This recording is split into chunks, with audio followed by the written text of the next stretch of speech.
Assalamualaikum warahmatullahi wabarakatuh. Alhamdulillah, alhamdulillahilladzi arsalahu bil huda wa dinil haq liyajhirahu ala dini kullih walau karihal musyrikun. Asyhadu an la ilaha illallah wahdahu la syarikalah wa asyhadu anna Muhammadan abduhu wa rasuluh la nabiyya ba'dah. Allahumma shalli wa sallim ala sayyidina Muhammadin wa ala alihi wa ashabihi ajma'in. Rabbi shrah sadri wa yassir li amri wahlul 'uqdatam min lisani yafqahu qawli. Rabbi shrah sadri wa yassir li amri wahlul 'uqdatam min lisani yafqahu qawli. Rabbi shrah sadri wa yassir li amri wahlul 'uqdatam min lisani bijahi nabiyika Muhammadin sallallahu alaihi wasallam. Allahumma ya fattahu ya alim ya sami ya basir ya wahhab ya rajak barzuqna fahman nabiyyin wa ibdul mursalin wa ilhamal malaikatil muqarrabin. Allahumma nawwir qalbi binuri hidayatik kama nawwartal arda binuri samsika abada abada. Allahumma harjana min dhulumatil wahmi wa akrimna binuril fahmi waftah alayya bima'rifatil ilmi wasahhil li abwaaba fadlik ya arhamar rahimin. Bisri wa fahamnaha Sulaiman wa kullan atayna hukman wa ilma wa syaharna ma Dawud al-jibal yusabbihna wa tayr wa kunna fa'ilin. Wa qala ta'ala subhanaka la ilma illa ma'lamtana innaka antal alimul hakim. Allahumma ya muallima Ibrahim alimna ya mufahima Sulaiman fahimna. Allahumma sahhir lana al-kutuba kullaha. Sadaqallahul azim wa sadaqa rasulullahil karim walhamdulillahi rabbil alamin. Alhamdulillah, puji serta syukur kita kehadirat Allah Subhanahu wa taala.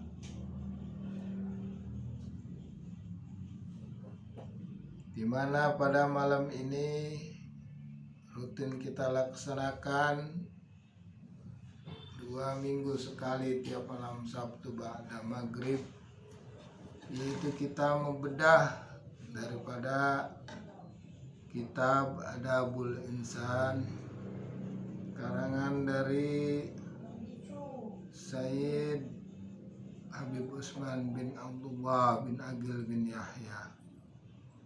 Mudah-mudahan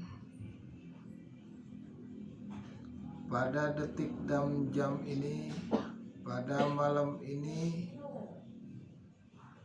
merupakan bukti rasa syukur kita kepada Allah Subhanahu wa taala, yaitu dengan cara kita mengikuti apa yang Allah perintahkan. Salah satunya kita telah melaksanakan kewajiban beliau, yaitu sholat maghrib, dan kita lanjut dengan menuntut ilmu, yaitu bagi orang-orang yang diberikan hidayah oleh Allah Subhanahu wa taala. Mudah-mudahan Allah terus memberikan kita kemudahan, kesehatan, dan keberkahan dalam menjalani kehidupan ini. Salat serta salam tercurah pada junjungan kita Nabi besar Muhammad sallallahu alaihi wasallam beserta para keluarganya, para sahabatnya, dan para pengikutnya yang setia. Mudah-mudahan kita yang mengikuti selalu ajarannya dan bibir kita selalu kita basahi dengan berselawat. nanti di yaumil kiamah kita menjadi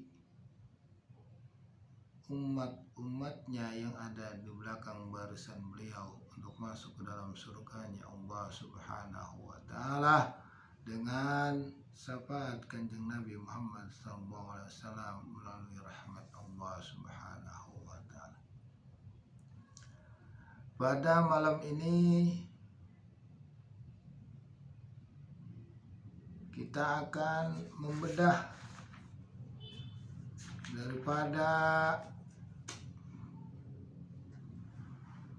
pasal yang ke-16, yaitu pasal yang ke-16, adab kelakuan pukul beduk.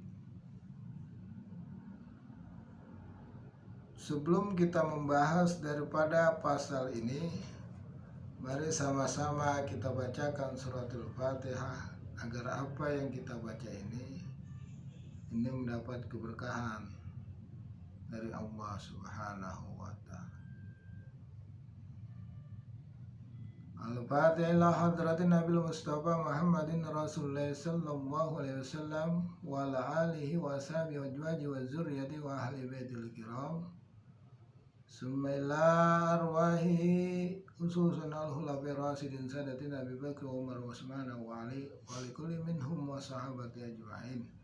Summa ila ruhi khususan Sayyid Al-Habib Utsman bin Abdullah bin Aqil bin Yahya Al-Alawi annallaha yataqassam bi rahmatil maghfirah wa sinumul jannah.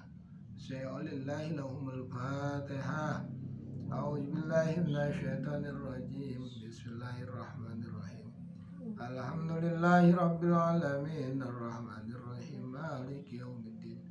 Iyyaka na'budu wa iyyaka nasta'in. Ihdinas siratal mustaqim. Siratal ladzina an'amta 'alaihim ghairil maghdubi 'alaihim waladdallin. Bismillahirrahmanirrahim. Adab kelakuan pukul beduk. Bermula tiada agama perintah pukul beduk dan tiada ada beduk di negeri Arab. Maka yang dibuat memberitahu pada orang-orang akan waktu sembahyang, yaitulah azan, yang yakni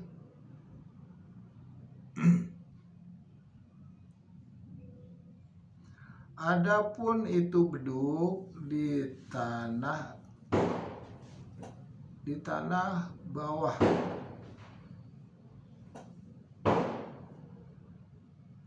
dibuat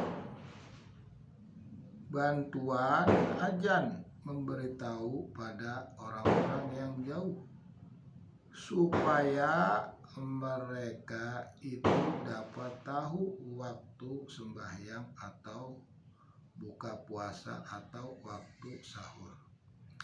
Maka jika dipukul beduk itu dengan sekedar hajat saja, maka tiada agama melarang. Melainkan jika dipukul lebih dari mesti hingga berkumpul kanak-kanak berganti-ganti pukul, dibuat satu mainan hingga bahwa ia menjadi suatu pengadu besar atas orang-orang sakit atau yang hendak tidur. Maka dengan begitu rupa jadi tiada patut pada agama dan juga tiada patut pada idah negeri adanya. Jadi pasal yang ke-16 ini yaitu adab kelakuan pukul beduk. Di dalam kitab ini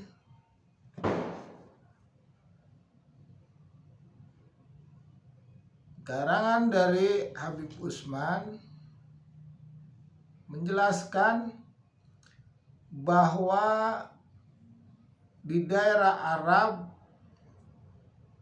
Mekah maupun Madinah dan lainnya,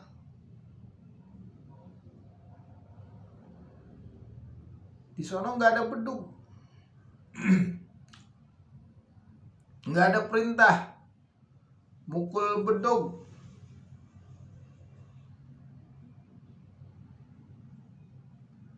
Karena di sono, di daerah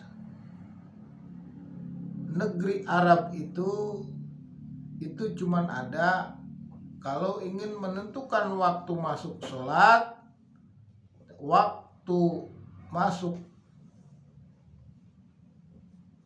puasa, buka puasa, itu ditentukan oleh azan.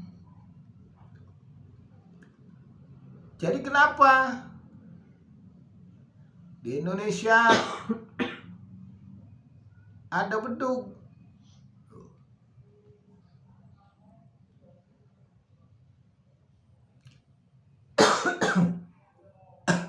Terus dibolehkan nggak menurut agama? Menurut syariat,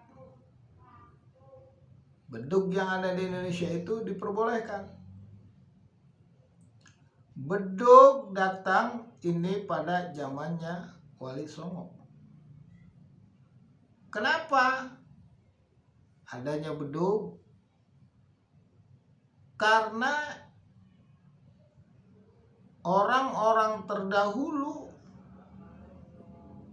untuk mengetahui akan masuk waktu sholat, dulu belum ada speaker, belum ada alat untuk bisa memanggil manusia dengan jarak jauh. Beda sama di negeri Arab. Kalau di negeri Arab itu orang manggil karena padang pasir, mereka memanggil orang itu dengan cara menaik gunung. Menentukan azannya, menentukan waktu akan masuk sholat, itu Bilal bin Rabah naik gunung, manggil azan.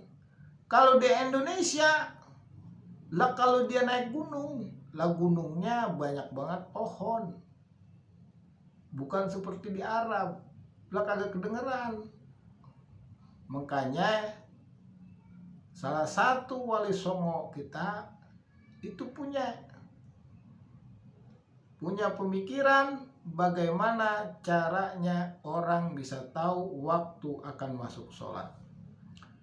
Makanya dibuatlah bedug dengan tujuan agar orang, kalau dipukul bedug waktunya sholat, maka akan masuk waktu sholat. Dan waktunya akan masuk buka puasa, maka dipukul bedug itu. Berarti tanda, kalau udah bunyi tanda bedug, berarti udah masuk akan waktu sholat. Boleh kalau buat kita di tanah Jawa. Dulu bahasanya dulu. Karena apa? Belum ada yang namanya alat panggil jarak jauh, yaitu speaker. Jadi sekarang mau udah jarang dipakai bedug, di mana-mana masjid itu jarang ada bedug. Gitu, teman. Itu menjadi adat kebiasaan yang kalau kita lihat di mana-mana masih ada bedug, itu menjadi adat kebiasaan. Gitu, teman. Tapi sekarang sudah ada waktunya, ya kan? Jam-jam sudah banyak, jam yang pada nempel di dinding-dinding, di tangan kita ada pada nempel, jadi ketahuan waktu sholat. Dan di handphone kita, HP sekarang udah ketahuan waktu sholat, gampang, yang penting datangnya, gitu teman. Kalau zaman dulu nggak tahu orang kapan waktu sholat, dia nungguin bayangannya. Kalau udah lempeng sama badannya, maka masuk waktu zuhur. Tukang aja ndak nyari bedug, dia pukul tok tok tok tok, duk. Orang kampung pada tahu. Lah kalau sekarang mah gampang, jam udah banyak, handphone udah banyak, alarmnya, banyak waktunya. Jadi nggak puyeng kalau zaman sekarang udah modern. Tapi kalau orang dulu udah waktunya tahu bedug dipukul, orang banyak tuh. Untuk apa? Untuk melaksanakan kewajiban apa yang Allah perintah. Nah sekarang waktu sudah berbunyi, beker, ya, alarm, udah waktu masuk sholat, tapi enggan untuk melaksanakan sholat. Karena apa? Karena mereka masih mementingkan dunianya, perutnya. Beda sama orang dulu.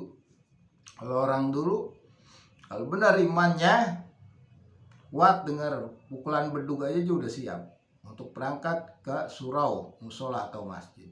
Tuh. Orang dulu, orang sekarang enggak, memperlambat, jadi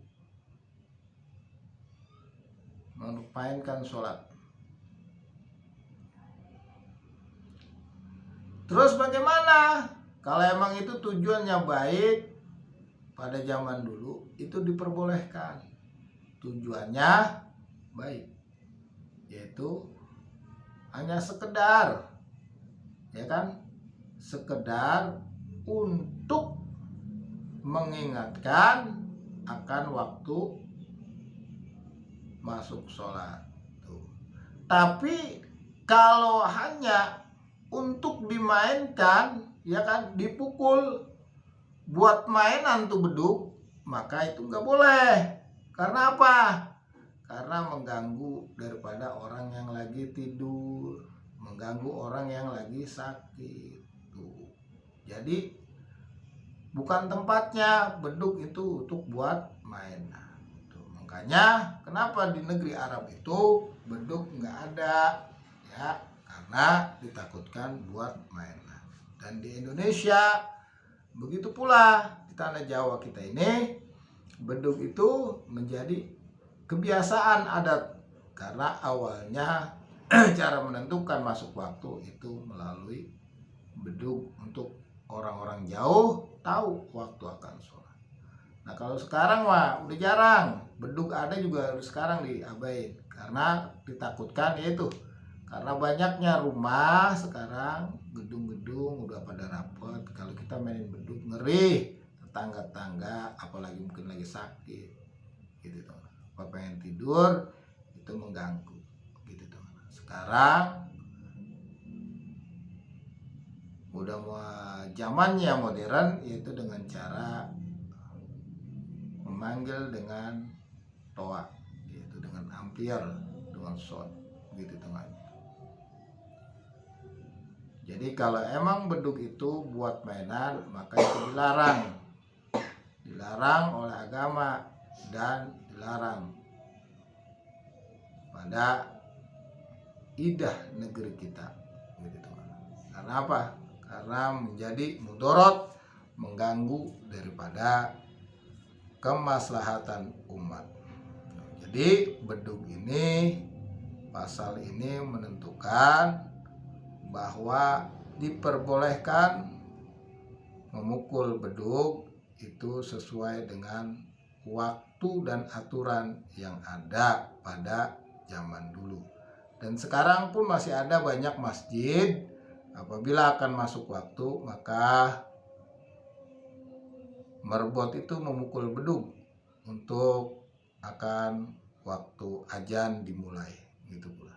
Dan tapi udah jarang sekarang. Udah jarang masjid-masjid itu memakai itu. Sekarang udah waktunya dilihat jam berbunyi di depan tuh, yang jalan jamnya jalan tuh tet. Waktu sholat segera dimulai. Udah langsung akuang azan mulai Bilal gitu teman. Sekarang jadi udah modern zamannya. Gitu gampang. Yang penting kita paham. Oh, dulu kenapa ya ada yang namanya tong-tong bunyi, ada yang namanya bedug. Buat apa sih gunanya? Tuh. Gunanya itu, kalau zaman dulu karena penduduknya jauh-jauh, gunanya untuk mengetahui apakah ada bahaya. Kan gitu hitungannya. Tuh tong-tong dibunyiin. Tong-tong, maknanya kumpul ada bahaya, perampokan, begitu hitungannya. Ya kan? Nah, beduk untuk menentukan waktunya. Oh, di mana yang musola? Karena rumah begitu jauh-jauh zaman dulu dan belum ada masuk listrik, belum ada masuk penerangan. Yang ada cuman alat penerangan itu seperti pelita atau obor gitu tuh. Makanya zaman sekarang udah enak, masjid udah deket-deket. Dulu zaman dulu jauh gitu tuh. Jauh. Masjid udah dekat, tinggal manusianya aja. Ya, tinggal manusianya bagaimana dia mau bersyukur pada Allah agar kiranya bisa memakmurkan suatu tempat ibadah Allah Subhanahu. Agar apa? Agar kita dijadikan manusia-manusia yang bertakwa di hadapan Allah Subhanahu. Mungkin hanya sedikit mungkin bahasan daripada ada pukul beduk, karena kemarinnya memang sudah mulai jarang beduk itu dipakai di tempat-tempat ibadah karena sudah menjadi zaman modern. Mudah-mudahan dengan pelajaran ini kita bisa paham, kita bisa tahu, oh apa sih dulu gunanya beduk, apa sih gunanya tong-tong, itu aja. Nanti kalau ada ini kita paham, oh gunanya untuk memanggil, ya kan, orang-orang bahwa waktu sholat, waktu buka puasa, waktu sahur akan setelah tiba. Itu hitungannya. Mudah-mudahan apa yang saya sampaikan ini ada manfaatnya. Mohon maaf atas segala kekurangan. Kita tutup. Wabillahi taufiq wal hidayah. Wassalamualaikum warahmatullahi wabarakatuh. Subhanakallahumma wa bihamdika la ilaha illa anta astaghfiruka wa atubu ilaik. Wallahu a'lam bishawab.